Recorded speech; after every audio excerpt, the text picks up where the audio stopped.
In this video, I'm going to do something different, and instead of just answering your questions directly through social media, I'm going to answer some questions here so more people can benefit from them. And if you guys like this type of format, let me know in the comment section below and I'll do more of them. But first, my name is Crescent, and if this is our first time meeting, welcome to my channel. My passion is sharing tips and strategies on how you can create a successful Amazon FBA private label business. So if you enjoy videos like this, or especially if you've been around my channel, consider subscribing. All right, let's get started. All right, first up, P9 asks, thanks for all the great vids. I have a question about what must I have on my packaging if I was selling my products in the USA Amazon? The use of this product is intended to be in contact with food.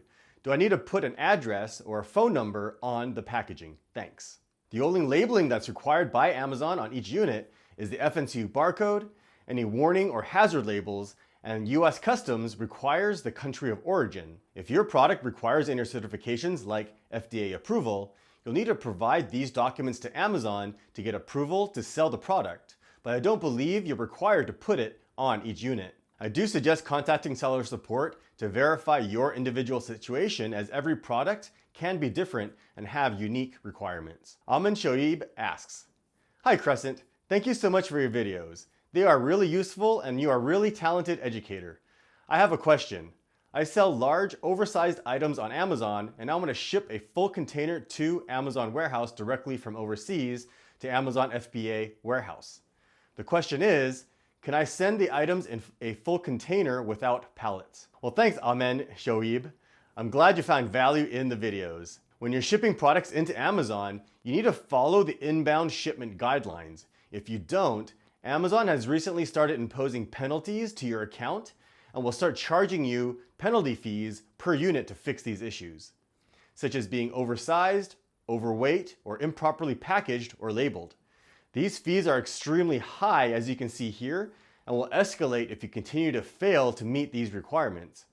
As for pallets, you can see that each pallet requires 4 labels, 1 on each side, and each box on the pallet needs to have its own label as well. It also says here that you cannot use pallet-sized boxes, and the boxes and pallets must be accurately weighed. True Justice Hash says, shirt reads, eat, sleep, Amazon, repeat. Yes, it does. And if you're interested in getting one, there's links in the video description below where you can buy one of your own. PK Saban asks, how does keywordtool.io compare to paid ones like Merchant Words or Jungle Scout keywords? Everyone, including myself, used to use the popular keyword research tools like keywordtool.io and Merchant Words. But as technology advances, there's much better options out there now, like Keyword Scout from Jungle Scout.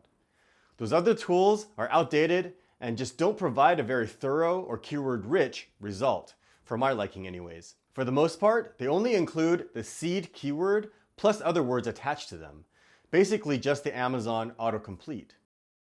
Also, these tools get their data from search engines like Google and Bing, where the search intent is drastically different than someone doing a search on Amazon.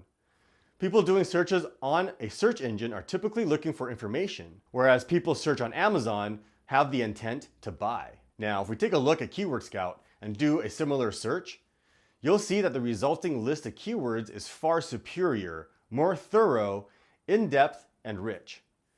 It also includes keywords that are more than just the key C word with other words tacked onto it. I have a video that goes more into detail on keyword research here. Amy Suter asks, hi, if I understand it well, I only need to buy one UPC code for one product for my listing and download the FNCU and give it to the suppliers to put it on each box. Do I have to put the UPC code on each box too? What's the use for the UPC code? Is it just to identify and create the listing? For each product, is it just one UPC code? What else do I need to do with the UPC code, or is it only for the creation of the listing? Barcodes has always been a problem for beginners selling on Amazon and a huge source of confusion. I have several videos that cover barcodes and go into depth on the topic, which I'll leave links to in the video description. But to answer the question here, a UPC barcode is a unique identifier for all products around the world. No two products will ever have the same UPC barcode. For example, every box of Cheerios will have the exact same barcode on it, no no matter where you go or what store you buy it from. But a box of regular Cheerios will have a different barcode than Honey Nut Cheerios. That's how the store keeps track of the individual sales and inventory management.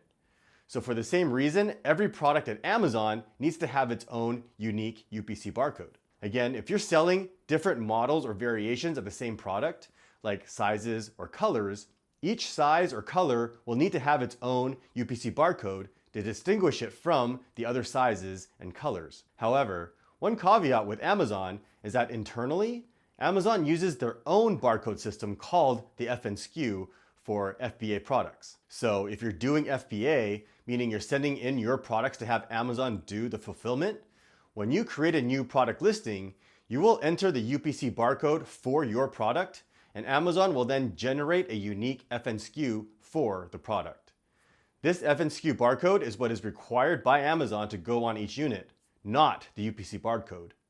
Once you've created your listing and entered the UPC barcode, you'll never need it again. Again, I have videos that go deeper into this, which I'll leave links to in the video description. EZ asks, is it mandatory to have the origin of product, for instance, made in China, on the boxes, not only on polybags? US Customs requires that the country of origin appear on every single unit. An inexpensive way to do this is to just add Made in China to your FNSKU label. Most suppliers won't charge you anything extra to do this. Or if you're creating a custom package design, incorporate it into the packaging graphics. Thai Sock asks, would you consider getting an inspection even with a low quantity order of 200? By the way, thanks so much for all your videos. It has helped me tremendously in learning all these things with Amazon FBA. I'm literally like watching all your videos one by one. Ha ha ha. Well, thank you, Ty, for your feedback and comments. I'm glad you find value in all the videos. Most beginners have a limited budget when starting their Amazon business and want to save money wherever they can, which is understandable. However, one area I don't recommend skimping on is on product inspections. Most orders are an investment in the thousands of dollars range, and relatively speaking, a product inspection is a very low-cost method to protect that investment. Inspections typically cost around $150 to $300, and if you think about it, it's worth it to ensure that the product you're getting from your manufacturer is indeed what you expect.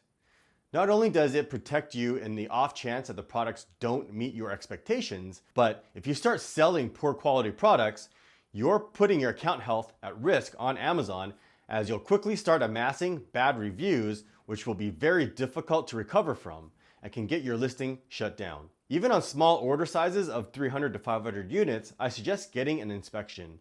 What I don't recommend, and I see a lot of people suggesting this, which I completely disagree with, is having your product shipped to your home so that you can inspect them yourself. This is poor advice.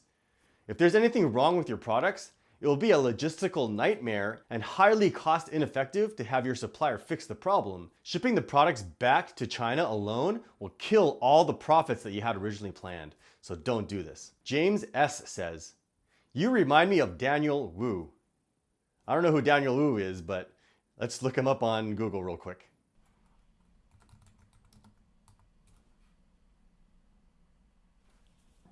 Daniel Wu is an American-born Hong Kong actor, director, and producer who stars in the AMC martial arts drama series Into the Badlands.